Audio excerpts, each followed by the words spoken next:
நம்ம தளபதி விஜய் அவர்களோட ஜனநாயகன் படத்தினுடைய ஆடியோ லான்ச் அப்படிங்கிறது இப்போ மலேசியாவில் லைவாக நடந்திருக்கு அப்படி தான் சொல்லியாங்கணும்.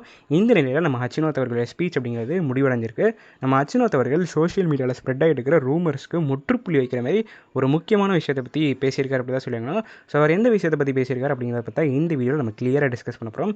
ஸோ எந்த விஷயத்தை பற்றி பேசியிருக்காரு அப்படின்னா, சோஷியல் மீடியாவில் வந்து பார்த்திங்கன்னா ஜனநாயகன் படத்தினுடைய எண்டில் வந்து பார்த்திங்கன்னா ஒரு 15 to 20 மினிட்ஸ் வந்து விஜய் சாருக்கு ட்ரிபியூட் கொடுக்குற மாதிரி அவருடைய எல்லா படத்தினுடைய கிளிப்பிங்ஸ் வச்சு ஒரு எமோஷ்னல் மேஷப் வீடியோ மாதிரி பண்ண போகிறாங்க அப்படின்னு சோஷியல் மீடியாவில் வந்து பேசிட்டு இருந்தாங்க. ஸோ அந்த மாதிரி எதுவுமே இருக்க போகிறது இல்லை. அது வந்து ஒரு கம்ப்ளீட்லி ஃபேக்கான நியூஸ். ஸோ படம் வந்து பார்த்திங்கன்னா ஒரு ஹோப்போட முடியும். ஸோ அதே மாதிரி விஜய் சாரனுடைய த எண்ட் இந்த படம் அப்படிங்கிறது கிடையாது. இந்த படம் அப்படிங்கிறது விஜய் சாரனுடைய த பிகினிங் அப்படின்னு மாசாக நம்ம அச்சுனோத் அவர்கள் அவருடைய ஸ்பீச் வந்து இதை சொல்லி முடிச்சிருப்பார். அது மட்டும் இல்லாமல் இது வந்து விஜய் சாரோட லாஸ்ட் ஃபிலிமாக இருக்க போகிறது இல்லை. கண்டிப்பாக அவர் ஃப்யூச்சரில் படங்கள் நடிப்பாருன்னு நான் வந்து நம்புகிறேன். ஸோ நிறையா சோஷியல் மீடியா வந்து ரூமர்ஸ் அப்படிங்கிறது ஸ்ப்ரெட் ஆகிட்டு இருந்துச்சு. அவருக்கு ட்ரிபியூட் கொடுக்குற மாதிரி ஒரு மேஷப் மாதிரியும் படத்தோட எண்டிங்கில் இருக்கும் அப்படின்னு வந்து சொல்லிட்டு இருந்தாங்க. அது வந்து ஒரு கம்ப்ளீட்லி ஃபேக்கான நியூஸ் அப்படிங்கிறத ஷேர் பண்ணியிருந்தார். ஸோ நம்மளுமே பார்த்திங்கன்னா காலையில் வந்து வீடியோஸ் அப்படிங்கிறது போட்டிருப்போம். விஜய் சாருக்கு ட்ரிபியூட் கொடுக்குற மாதிரி படத்தோட எண்டிங்கில் வந்து ஒரு 15 to 20 மினிட்ஸ் கிளிப்பிங் அப்படிங்கிறது இருக்க போகிறது அப்படின்னு. ஸோ இப்போ அச்சுனோத் அவர்களே ஓப்பனாக சொல்லிட்டாரு, அந்த மாதிரி எந்த விதமான கிளிப்பிங்கும் இருக்க போகிறது இல்லை அப்படின்னு. ஸோ அது மட்டும் இல்லாமல் விஜய் சாரை எலிவேட் பண்ணுற மாதிரி ஒரு மாசான ஒரு பஞ்ச் டைலாக் மாதிரி ஒன்று பேசியிருப்பார் அப்படி தான் சொல்லிடணும்.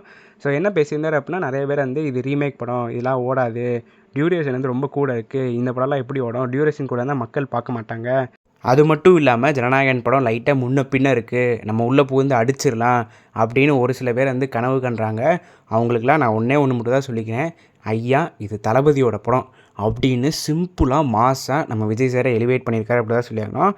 ஸோ அது மட்டும் இல்லாமல் இந்த இடத்துல நம்ம பராசக்தி டீமே லைட்டாக நம்ம அச்சுனோத் அவர்கள் அட்டாக் பண்ணியிருக்காரு அப்படி தான் சொல்லியாகணும். ஸோ ஃபேன்ஸ் மத்தியில் இந்த ஸ்பீச்சுக்கு ஒரு ஃபுல் சாட்டிஸ்ஃபேக்ஷன் கிடைக்க அப்படி தான் சொல்லியிருக்கணும். அதுக்கு முக்கியமான ரீசன் வந்து பார்த்திங்கன்னா, நம்ம அச்சுனோத் அவர்கள் இந்த ஆடியோ லான்ச்சுக்கு முன்னாடி வரைக்கும் ஜனநாயகன் படத்தை பற்றி ஒரு வார்த்தை கூட பேசவே இல்லை. இவர் தான் இந்த படத்தோட டேரக்டரா அப்படின்னு நிறைய பேருக்கு கேள்வியே எழும்ப ஆரம்பிச்சிருச்சு. அந்த கேள்விக்கெல்லாம் முற்றுப்புள்ளி வைக்கிற மாதிரி இன்றைக்கி ஒரு பங்கமான ஸ்பீச்சை கொடுத்துருக்காரு அப்படி தான் சொல்லியாகணும். ஸோ நம்ம அச்சுனோத் அவர்களுடைய இந்த ஸ்பீச்சை பற்றின உங்களுடைய கருத்துக்கள் என்ன அப்படிங்கிறத மறக்காமல் கீழே இருக்கிற கமெண்ட் பாக்ஸில் பதிவு பண்ணுவோங்க. இந்த வீடியோ நான் இதோட முடிச்சுக்கிறேன். அடுத்த வீடியோவில் சந்திக்கும் வரை நான் உங்கள் NK. நன்றி, வணக்கம்.